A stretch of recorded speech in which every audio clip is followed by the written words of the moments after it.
Listen, I'm not your girlfriend. And I'm not your mother. But you'd better finish that pickle, or else I'm stealing it. Me? I'm a waitress, dummy. Waitresses have to be whatever people want them to be. Yeah, but not today. Don't worry. Thursday's my day off.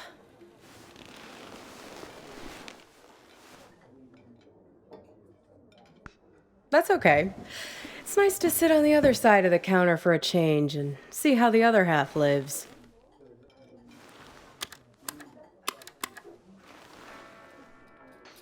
This music, isn't it dreamy?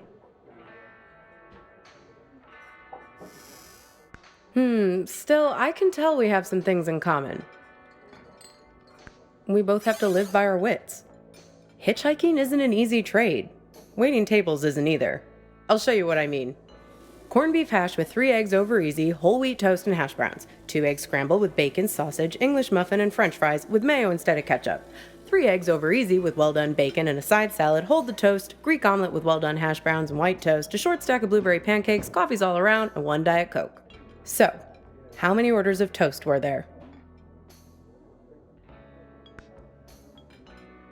Yep. Well, unless you count the English muffin. Then it's 3.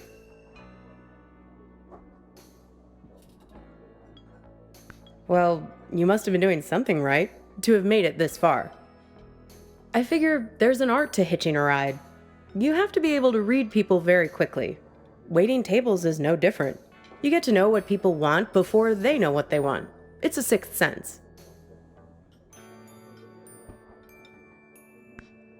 It's good you managed to lose Hops back there. Let me guess, did he try to make you promise to meet him again? He doesn't mean badly, Hops.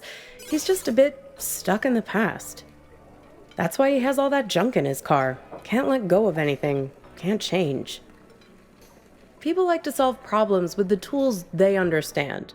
Hops thinks all the useful tools are in the glove box of his own memory. That's why it's good you got clear of him. He's a bad influence for someone like you. You need to let go to move on.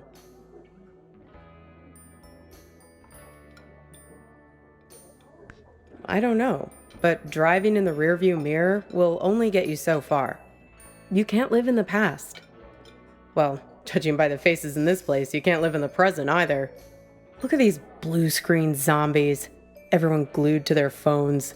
Depressing.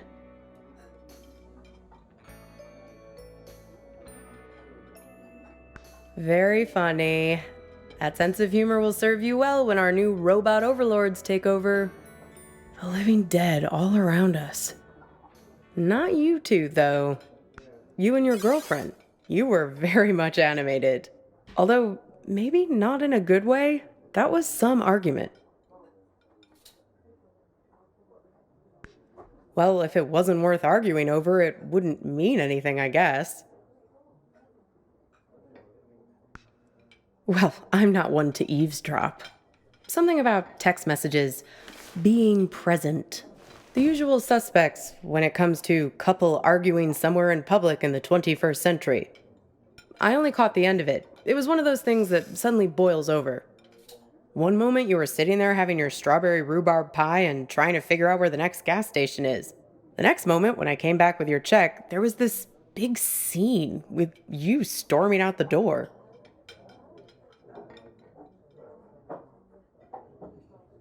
Beats me. You didn't come back, though. She hung around for another 20 minutes, mainly talking on her phone. Then she got her stuff and left. Seemed like she was making a plan to meet somebody. Nope. See, I'm not that nosy. But when I was wiping down the counter, I found this. Have a look. You might find it interesting.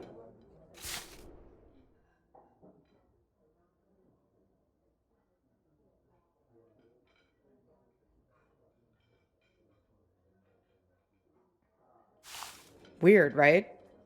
Gets weirder, though. Check out the back. Seems like some kind of rendezvous.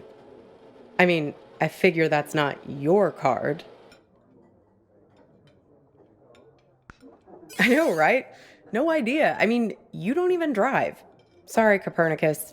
I've helped you all I can this time.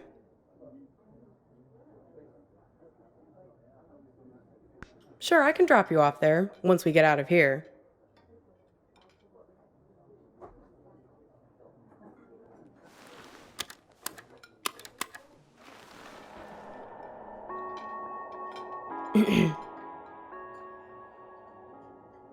Pass me the menu, will you? I want to see if they have the seasonal milkshakes in yet.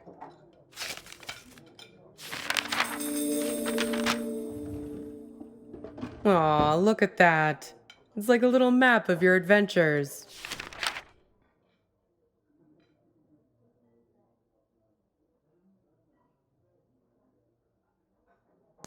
How convenient. Even your gas station is there. Did you notice? It's a typical sign, of a lucid dream. Random happenstance, strange coincidence. This might be a good time to test if you have superhuman strength or can fly or something. I think I'll have peppermint mocha or vanilla caramel.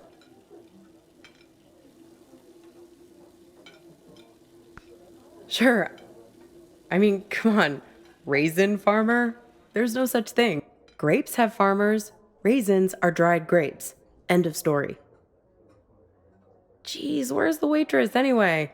I'd kill for a shake right now.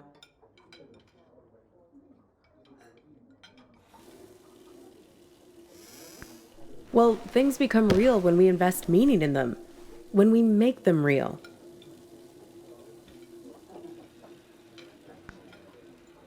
There's a poem about this. A guy is having an argument with his friend. He's freaking out because the meaning of every word, everything, every idea seems to be falling apart.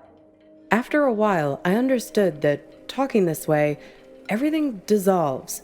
Justice, pine, hair, woman, you, and I.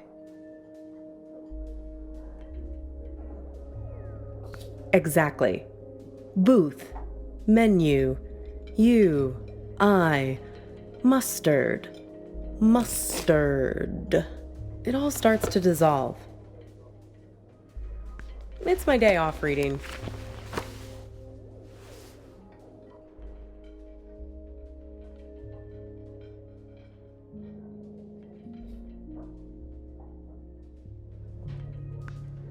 Well, he remembers this lover he had, and that helps him get his head screwed on straight again. Well, in a sense. It's more that he thinks back to what it was like when they were together, and the different memories come together and leave him with a sense of specificity. That things are real and not just a big pile of words and concepts and stuff that fall apart the moment you try to squeeze them tight. He thinks back to when he was a boy and remembers this river where he would try to catch the little orange silverfish called pumpkin seed. But you do. Just repeat after me. Pumpkin seed. The memories are real. Look at me. Don't forget me. See me for who I am. Pumpkin seed.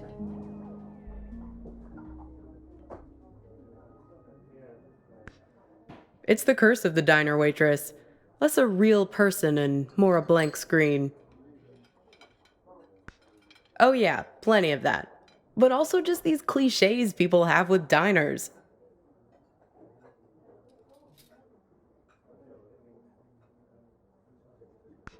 Are you sure about that?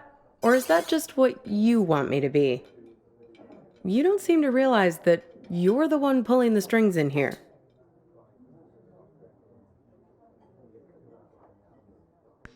Well, everyone has an agenda. People think they come to a diner for food, but they're really looking for something much more profound. They want something, and at the end, they settle up. You bring the bill, and they have the chance to make good again. Everybody wants to be forgiven. It's a simple transaction. You're no different.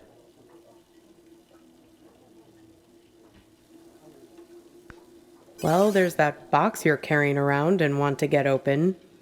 You're here looking for answers, but only the warm, cuddly kind. You're not going to hang in when it starts getting heavy.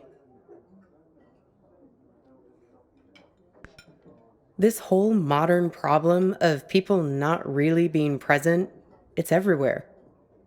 And technology only makes it worse. Once the robot doubles started showing up, that was the tipping point. Robot doubles. The first models were so expensive, only Silicon Valley types could afford them, like electric cars. But pretty soon it got to the point where basically anybody could afford a robot double of themselves. You could pick one up at Walmart, one aisle over from the toilet paper and the firearms. Pretty much anything you want. But there's where you have to be careful. It acts like you, but it only performs at about 70% of your capabilities. It's you, after a bunch of drinks. So, if you're smart, you only trust it to do really simple things for you. Go to the post office, jury duty, fill in for you at your boring job. But people are lazy. They grow dependent on their robos, use them for all kinds of things they shouldn't, making complex calculations, blowing up boulders. People send their robos off to be with their wives, their families, while carrying on affairs. Check it out. Imagine you and I are in a relationship. Then you notice I'm acting a little slow. My eyes aren't focusing quite right. Like this. Look. See it? You just need more practice. Then you'd realize that I just stuck you with a pile of bolts for the evening.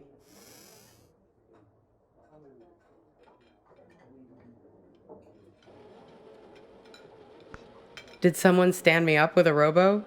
No, not exactly. It's more about this thing that happened to me at work once. It happened in my former life as a flight attendant. Grab that thing and pull up a chair. I'll tell you all about it.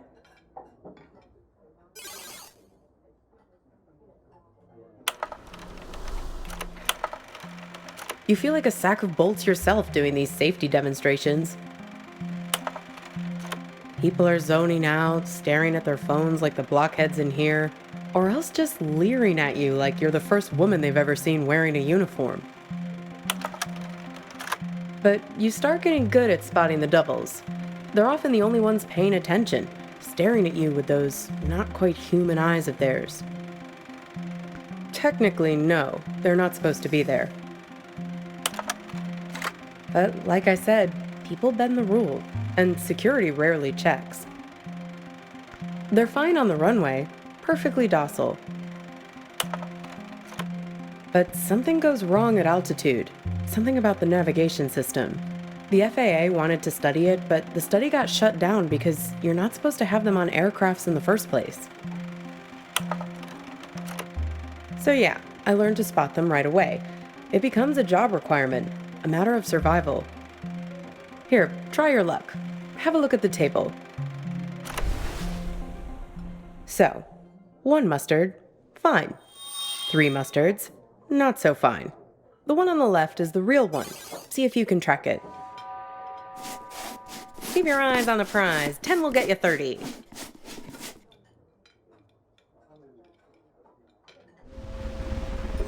Very good. You have successfully enforced airline regulation. Want to play again? So, where was I? Pick that up again, and I'll show you what happened next.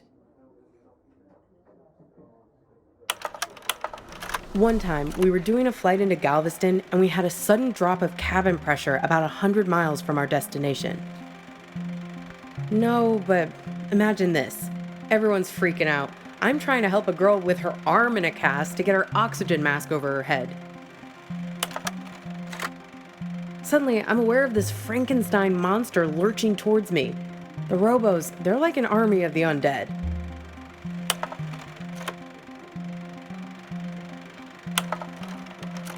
People are screaming, and we're huddled together like a band of villagers with pitchforks to fight these things. Luckily, they started fritzing out on their own, like Hal in 2001 when his brain starts melting. Let me tell you, as soon as we got over water, Adios! Out you go, robos! Threw him right out of the cabin doors.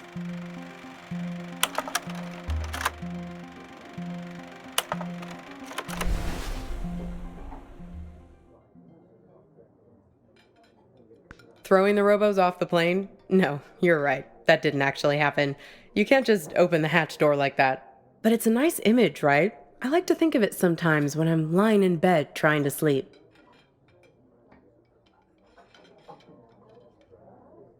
Maybe so. They're everywhere these days. I can see one in this diner right now, in fact.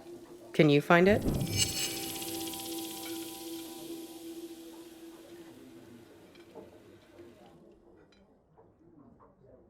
That's right. The king. Can you believe it? God, I miss the king. They say that it was the first robot double prototype ever made. He actually sent it off to act in some of those cheeseball movie roles he had. That's why they were so bad. Am I? Says the guy who called his own girlfriend a robot. I seem to recall you standing right there, complaining it's like eating lunch with an automaton. You really don't remember anything?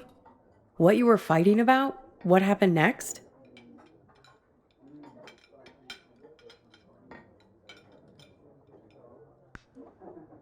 Well, I've got a little game that might help you remember. It's kind of like a telephone seance. Ready?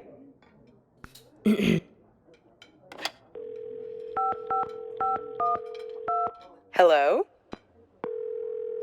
Is that you? This is your girlfriend. Yes, it's me. I'm calling from beyond the grave. So, who are you with right now? Am I interrupting you? Why'd you bring me back here of all places? Of all the restaurants we've been to? Couldn't you have summoned me to that place with the sour cream pierogi?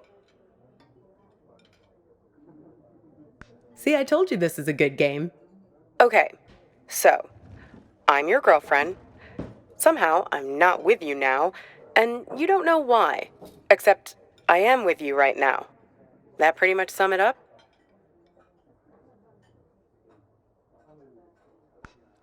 No, this is my game. I get to ask the questions first. What's with this gas station you're trying to get to? What are you hoping to find there? We need to get gas in a sec. Hey, stop it! It's like we spend 1 year falling in love and the next 4 breaking up, right? What took so long? Were you just afraid of being alone? Or maybe you didn't want to be the guilty one, the one who blows things up and hurts me. Were you waiting for permission from me to end it? Waiting for me to give you... Exactly. Waiting for an excuse. What? Right. That's why you stuck around. Fear. You didn't want to break anything. You couldn't get over the idea that this great future we were supposed to have could just be wiped out. The beacon we'd always talked about, our light in the bottle, gone. You left it to me. Put it on me to do what needed doing. Well, I finally gave you the sign you were looking for, right over at that counter there. You guys need anything else, or you're okay for now? We're fine, thanks. You do anything to make it different, right? To fix things. I can take you to that gas station, and I can be her for you. Together, we'll open the box. You can make it happen. You can make it real. What do you say? Miss the old times? Let me be her.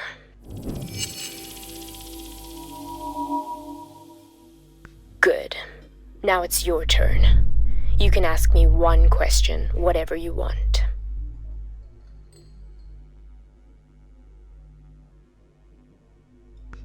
In trouble. It's cold here. The ropes.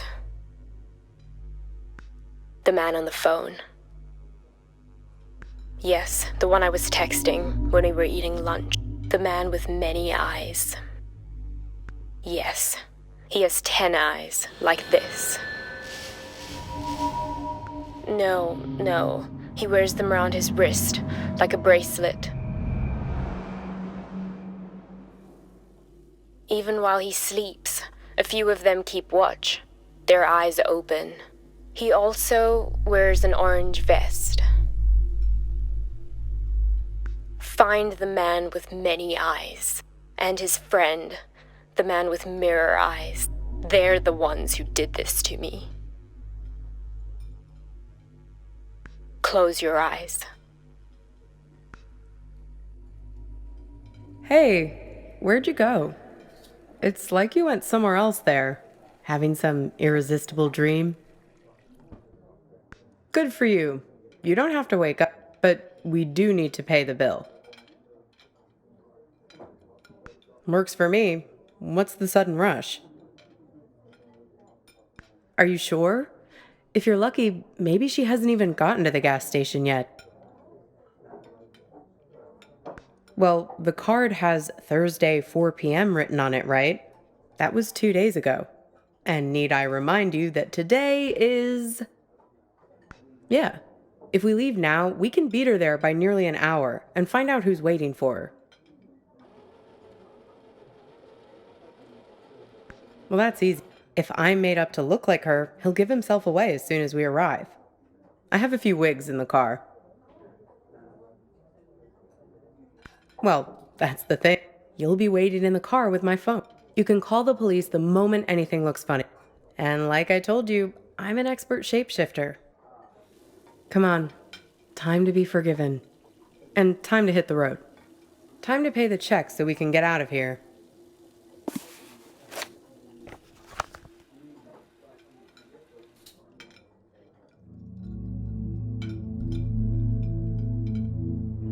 This thing about robots is chilling. It says that 60% of the workforce won't have a job in 20 years. Hey, can you put down your phone for 3 seconds? I'm trying to have a real human connection with you, and you're so tuned out. It's like I'm eating with a robot. I'm sorry, I know. We need to get gas in a sec. You can tell me about it while we're in the car. Would you put that thing away? Hey, stop it! Come on, let go! Who is that? Who are you writing to? God, keep your voice down. Look, I've been driving for ages. I just need to space out a little. A little? It's like you're a million miles away. Can you just give me a break, please? We were just taking a break, remember? Now we're back together, but I feel this is the last place in the world you want to be. Well, that's what I'd call a self-fulfilling prophecy. Ain't love grand? Come on, let's get out of here.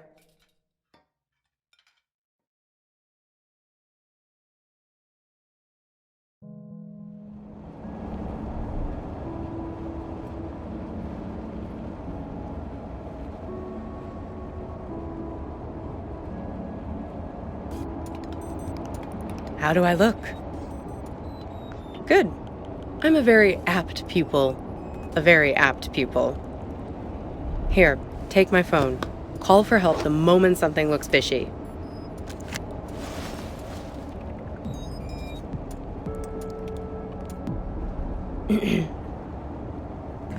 Shoot. Right? I did, yes. Right, it was her. Yes, and? Listen, there's something at the end of this road that you don't want to find. If you only wanted to find it, there wouldn't be all this conflict. It's hardly been a smooth ride, has it? I'm just saying, there are two sides to every story, right? The argument back at the diner, maybe there was something missing for her. Something missing between the two of you. Have you stopped to think for a moment about why you keep finding these photographs? Why they are so important to you? Your photos. They're a way of capturing reality, right? They're objective, but they're also you. They tell the story you want them to tell. That camera of yours, it's a weapon too. Take a photo of me, and in the photo, I'll never change. I'll never grow away from you.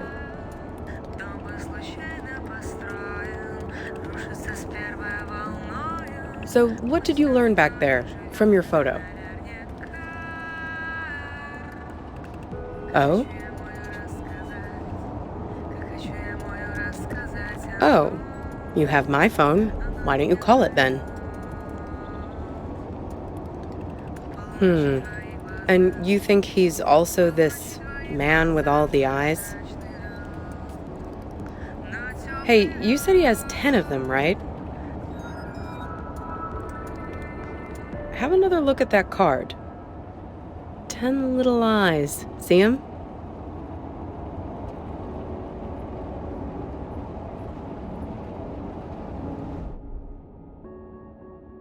Freaky, right?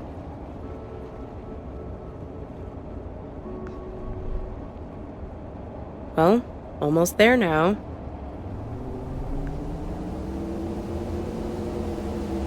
Sorry, I don't think your next ride is going to be so comfortable. No free refills and pickles with your fries. Sorry, Copernicus. I might have used you a little like you used me.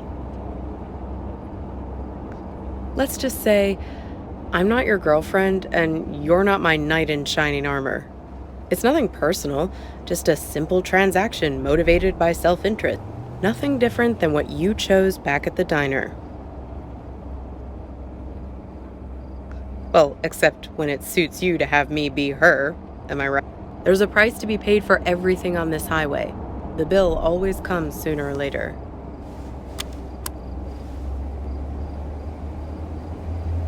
Yes, he's almost out. We're pulling in. I'll be handing him over in a sec. Hang on, there's a third car now. A Volvo. It's pulling up. What's that doing here? What the hell? Watch it, buddy.